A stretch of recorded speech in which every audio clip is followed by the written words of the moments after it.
একটি গুরুতর এবং অত্যন্ত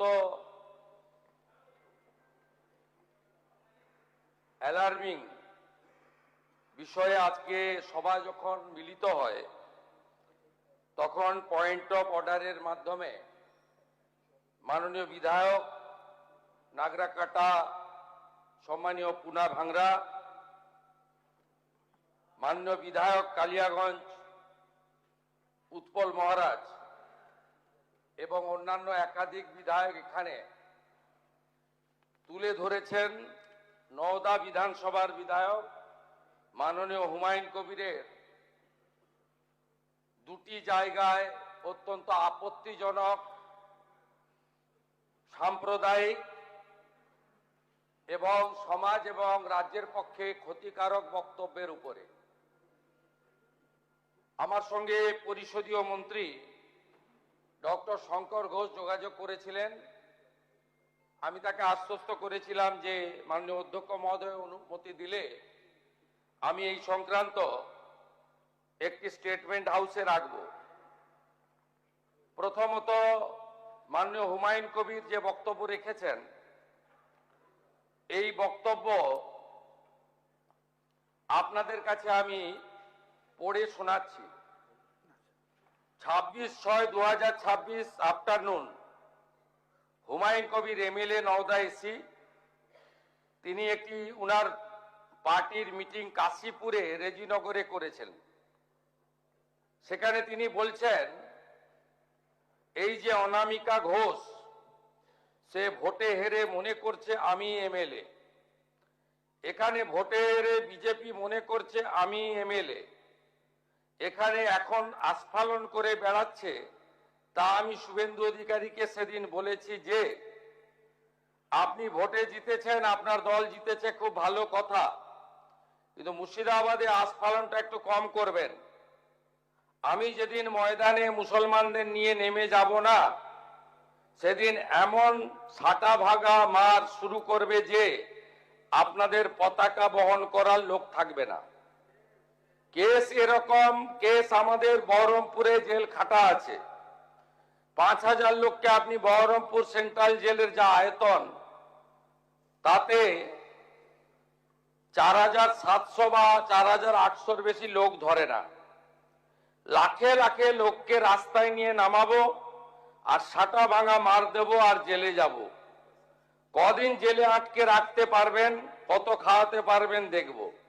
লিমিট যেদিন ক্রস হয়ে যায় না, মাথাটা যেদিন গরম হয়ে যায় সেদিন আমি এসপি বুঝবো না, চিফ মিনিস্টারে বুঝবো না, আর কে কোথায় থাকলো আর কে কোথায় থাকলো না ওসব বুঝবো না। আমি নিজেই নেতৃত্ব দিয়ে দাঁড়াবো। এটা একটা ইনসিডেন্ট 1।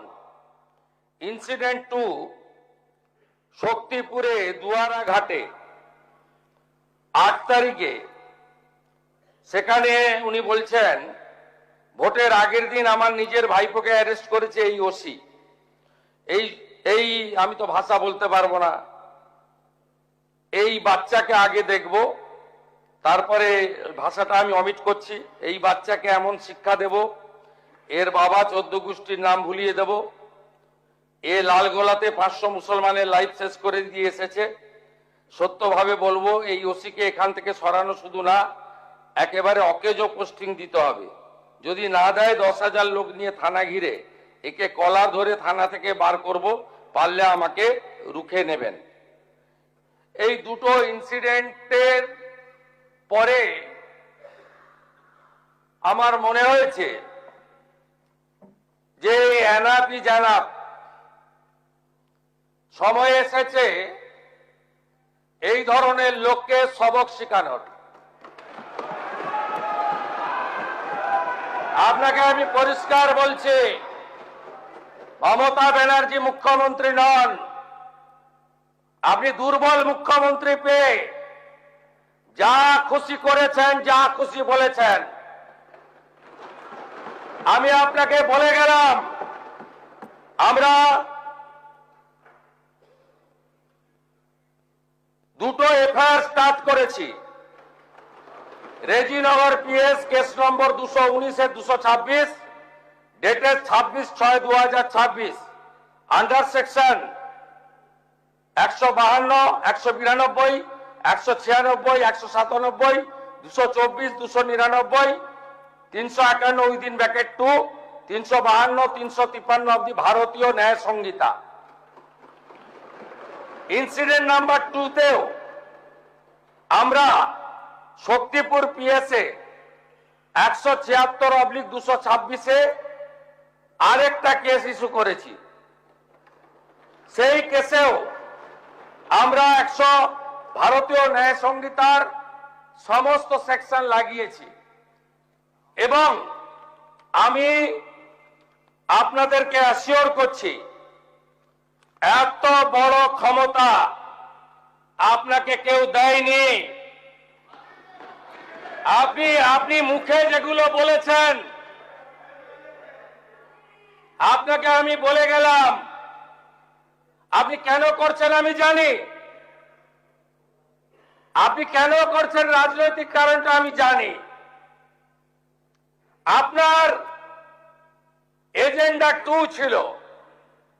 1 এজেন্ডা ভরতপুর, রেজিনগর, নওদায় সব নির্বাচিত পঞ্চায়েত যে দলেরই হোক ভেঙে আপনার পার্টিতে নিয়ে যাওয়া।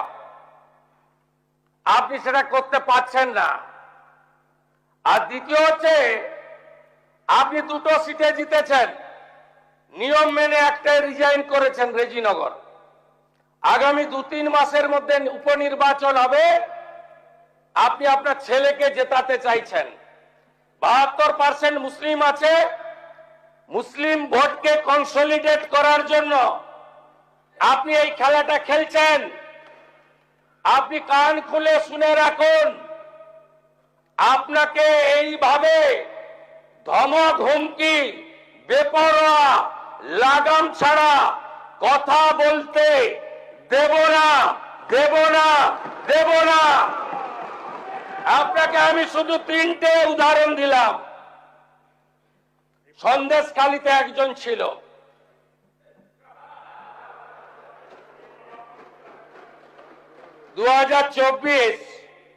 পয়লা জানুয়ারি বলেছিল তৎকালীন বিরোধী দলনেতা এলে তার হাত কেটে পায়ে, পা কেটে হাতে লাগাবে আর চামড়া ছাড়িয়ে মেদিনীপুরে পাঠিয়ে দেবে।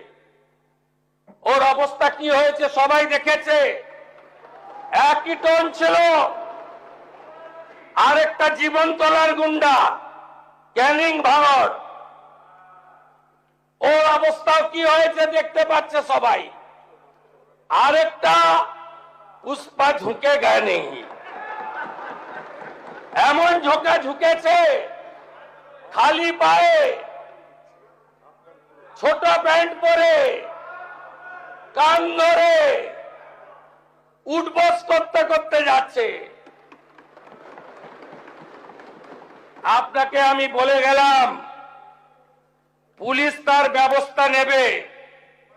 আর আমি 1 সপ্তাহ পরে মুর্শিদাবাদে যাচ্ছি। আমি প্রমাণ করে দেব ভারতবর্ষের সংবিধান, আইন শেষ কথা বলে, কোন বাপের আবাদ শেষ কথা বলে না। আপনাকে সংযত হওয়ার, সতর্ক হওয়ার, এই ধরনের কথা প্রত্যাহার করার এবং ভবিষ্যতে এই ধরনের কথা বলার আগে 25 বার ভাবার হুঁশিয়ারি দিয়ে আমি সবাইকে আশ্বস্ত করছি। আপনারা ভাবছেন কেস হয়েছে, অ্যাকশন কবে হবে? যারা ওকে ডেকেছিল এই সভাতে তাদেরকে আগে তুলব, তারপরে আপনার কাছে যাব।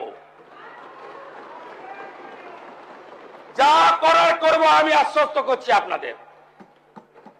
আপনি ধরে রাখুন, এটা ওর শেষ বক্তব্য, ধরে রাখতে পারেন।